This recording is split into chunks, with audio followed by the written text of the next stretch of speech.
Assalamu alaikum wa rahmatullahi wa barakatuh. Welcome to the Nahw and Sarfu online class of Madrasatul Mumtia. And today we have our Nahw class 102, and our topic is Tafsil al-Mafa'il al-Khamsa, the explanation of the 5 objects. And so far we've been treating the al-Mafa'il al-Khamsa, which are the 5 objects, and we've explained each of these mafa'il. We've explained what each of these maf'ul is used for independently. However, in those classes we may have focused on one maf'ul at a time. Probably in one sentence we had one maf'ul at a time, and we already knew what it's supposed to be, right? But however, generally when we are working on our own, we would probably want to look at, when we see something that is in nasb form and we see that it is a maf'ul, and I wonder what type of maf'ul is this. So how do we identify it? How do we differentiate from other maf'ul? Or maybe we are trying to compose our own sentences or our own essays, and we are trying to look at, what kind of maf'ul should I use in this case, which would be more appropriate. So inshallah, in this video we are going to look at that. So we are going to look at all of the mafa'il together and be able to compare and contrast each of these mafa'il. So the 5 mafa'il, we have al-maf'ul bi, which is the direct object, al-maf'ul al-mutlaq, the absolute object, al-maf'ul li ajli or maf'ul lahu, that is the causal object, al-maf'ul fihi, adverb of place and time, and al-maf'ul ma'ahu, the object of accompaniment. So these are the 5 mafa'il, and they are always in nasb case, as we have explained. So inshallah we'll start by revising their definition. What do each of these mafa'il, what does each of them do, and what do they mean? So the maf'ul bi is the entity that receives the verb of dua. So when we look at a sentence and an action happened, there's usually a performer of the action, and sometimes there will be somebody upon whom that action is performed or who receives the effect of that action. That person is the maf'ul bi. That entity is the maf'ul bi. Or the maf'ul mutlaq. The maf'ul mutlaq describes how the verb takes place. So when we look at the maf'ul mutlaq, the information that it tells us, or when we look at a sentence and we see a maf'ul telling us how the verb happened, or giving us much emphasis about the performance of the verb, that would be the maf'ul mutlaq. It explains how the verb takes place. Then we have maf'ul li ajlihi. Maf'ul li ajlihi explains the cause or the reason why that verb occurred, or the goal for which that verb was performed. Why was it performed? Was there a reason? So the maf'ul li ajlihi tells us why and the goal that the verb was set out to achieve. Then al-maf'ul fihi tells us where or when the action happened. So the place or the time where the action occurs, that information will be provided to us by the maf'ul fihi. And finally, the maf'ul ma'ahu tells us the entity with whom the action was done. So when the action is performed together with some other entity, the maf'ul ma'ahu is what tells us, this is the entity with whom that action was performed. So one way we can compare and contrast and identify what type of maf'ul is being used in each place is by looking at what question does this maf'ul answer. So for example, the maf'ul bi answers the question that who receives the action, who was the action performed upon. This action had an effect. On whom was that effect received? Where did that effect show? And so when we look at darabtu Zaidan, I beat Zaid. So when the action of beating, the action of daraba, of darbun, it happens upon Zaid. So the person and Zaid receives the effect of that beating. So definitely Zaid in this case is our maf'ul bi. However, our maf'ul mutlaq answers a different question, and the question the maf'ul mutlaq would usually answer is that how was this action performed, or to what degree was the action performed, how intense was the action. So a lot of times the maf'ul mutlaq will be in a position to explain this to us. For example, let's look at this sentence, Jalasa Zaidun Jilisat al-Ustad. When we say Jalasa Zaidun, we know Zaid sat, but we don't know how he sat. So Jilisat al-Ustad, which is our maf'ul mutlaq here, Jilisata, it tells us how the verb occurred, and we know that Zaid did not only sit, he sat the same way Ustad usually sits. He sat like Ustad. So, and that's the maf'ul mutlaq telling us, answering that question for us. And then next we look at maf'ul li ajlihi. Maf'ul li ajlihi or maf'ul lahu answers the question, why was the action performed? To what end was this action performed? What goal was being chased that made the performer of the action actually undertake this action? For we look at this example, sajadtu shukran lillah. I prostrated to show gratitude to Allah. I prostrated in gratitude to Allah. So that tells us that I didn't just prostrate, but there was a reason behind it. And the maf'ul li ajlihi or the maf'ul lahu, however one which we prefer to say, is shukran, which is shukran. That is the reason why the prostration occurred. That is the maf'ul li ajli. Maf'ul fihi answers the question of where and when did the action occur.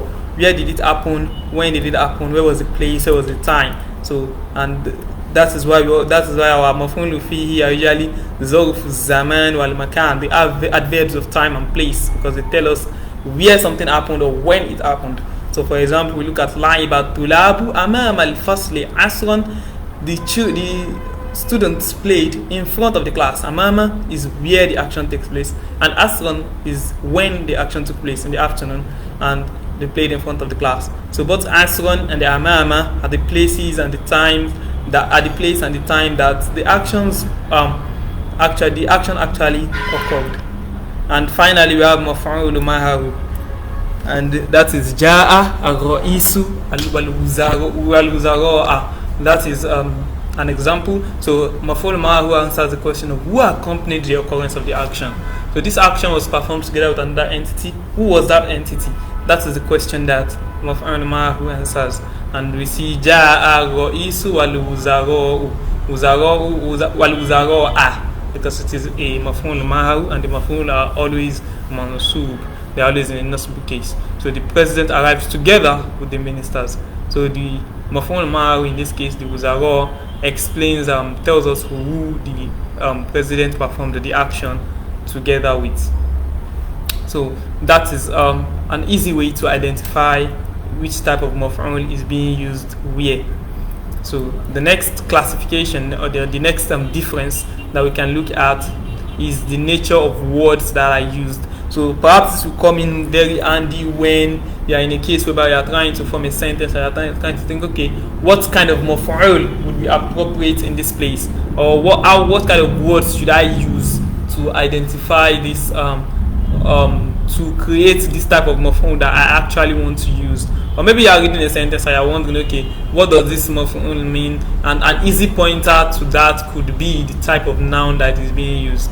So we look at not all the types of nouns can work for all types of mafa'il. So we are going to look at what types of noun work for which mafa'il. So the first is maf'ul bi. So, and we are told that for maf'ul bi, all types of noun, anything that is called an ismu can work as maf'ul bi, be it a single word, be it a single word, be it a domir, be it any ismu.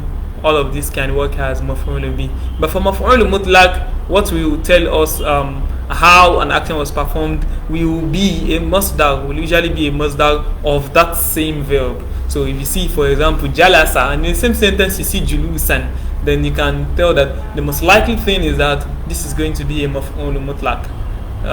So that is the type of words that are used for maf'ul mutlaq.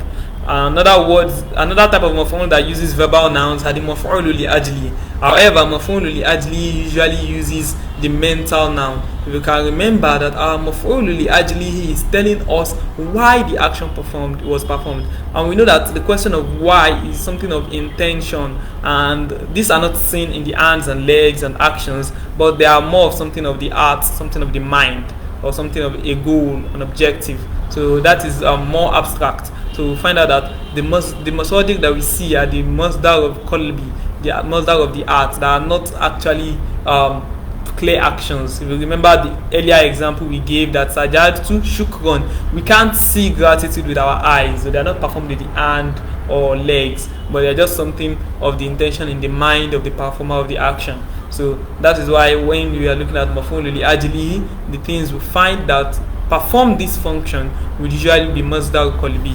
Then the maf'ul fihi, we use the adverbs of times and place. That is our zarf zaman or zarf al-makan, and that is why we have treated that as a topic, because those are the words that we find performing the action of maf'ul fihi, telling us where and when an action happened.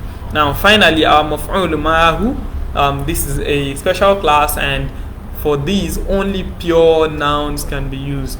Only pure nouns can be used, like the name of people, trees, animals, singular words, proper actual words, actual nouns, but not pronouns. We can't use our dhama'ir to do it. We can't use shibul jumla, we can't use jumla to fi'aliyya, we can't use jumla to ismiyya, and all those things. We can't use them to do maf'ul ma'ahu, because the waw cannot act upon them. What the waw al-ma'iyya will act upon is a single the pure word, the pure noun. So that is why those are the only things that can be a maf'ul ma'ahu. So now let's look at the sentence. So this is more like an exercise. So let's see, can a single sentence have all of the 5 mafa'il? So we can look at a sentence here, we look at each of these mafa'il, and we recognize what is each maf'ul here doing. So this is a sentence with 5 mafa'il. ضرب زيد والصوت ولدا ضربا تأديبا له صباحا. So we can see there is a lot of nawasib there. There are many nasbu that are occurring in that sentence. And we're looking at, okay, which of these verbs, which of these nouns, sorry, because it's maf'ul will always be a noun, and which of these mafa'il is performing which action. So, and we can simply pick it out by looking at the characteristics that we've mentioned before. Daraba Zaidun wasauto. So wasauto, that is very much straightforward, because we can see the waw al-ma'iyya in front of it, and we've said that maf'ul ma'ahu does not occur except with the waw al-ma'iyya. So when we say Daraba Zaidun wasauto, so automatically we know that it has to be a waw al-ma'iyya, because it shows the entity with whom the action was performed. So Zaid beat a boy with a whip, was sauto, with a whip. So the saut is our maf'ul ma'ahu, because it was the entity with which Zaid performed the action. Then we have waladan. Daraba Zaidun waladan. Daraba Zaidun was sauto waladan. He beat a boy, and so in this case we know that any type of noun can act out our maf'ul bi, and we can see who received the action. We ask that question, daraba. So you can see daraba Zaidun wasauto waladan darban ta'diban lahu subahan. We cannot say any of this. Ta'diban means to discipline, subahan means morning, darban is beating. So you can tell that these are not the receiver of the action. The receiver of the action here of this daraba is the boy waladan. So that's our maf'ul bi. And then we have darban, and like we said before, that the maf'ul mutlaq will usually be a verbal noun of the noun that actually used, and we can see that darban is the masdar of daraba. So it is easy. So it also gives us emphasis. So when we say jalasa julusan, is sat, but we are trying to put emphasis. When we say daraba darban, it gives us emphasis. So daraba Zaidun wasauto walada. Darban is our maf'ul mutlaq. Then we have ta'diban, to discipline. So we said that we also use verbal nouns to show maf'ul li ajli. However, this will be a verbal noun of the mind. So discipline is not something that is performed. If I say I want to discipline you, it is I can beat you in order to torture you. I can beat you in order to make you sick. I can beat you because I'm angry.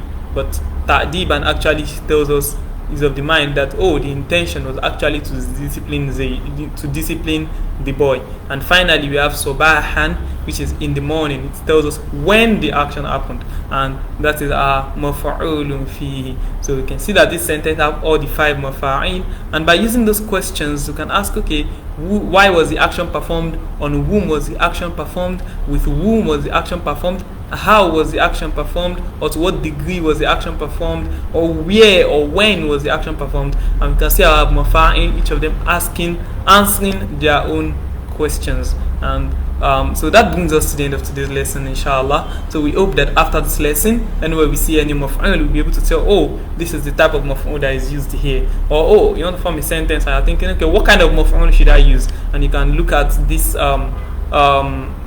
template and look and think up the right maf'ul to use in what place. So that brings us to the end of today's lesson on tafsilul mafa'il al-khamsa, and we close our topic on all the mafa'il al-khamsa, inshallah, today. So that brings us to the end of this lesson. I pray Allah subhanahu wa ta'ala helps us to understand it better than the I have explained, and grant us all the reward of our actions. Subhanakallahumma bihamdik, nashhadu an la ilaha illa ant, wa nastaghfiruka wa natubu ilayk. Assalamu alaikum wa rahmatullahi wa barakatuh.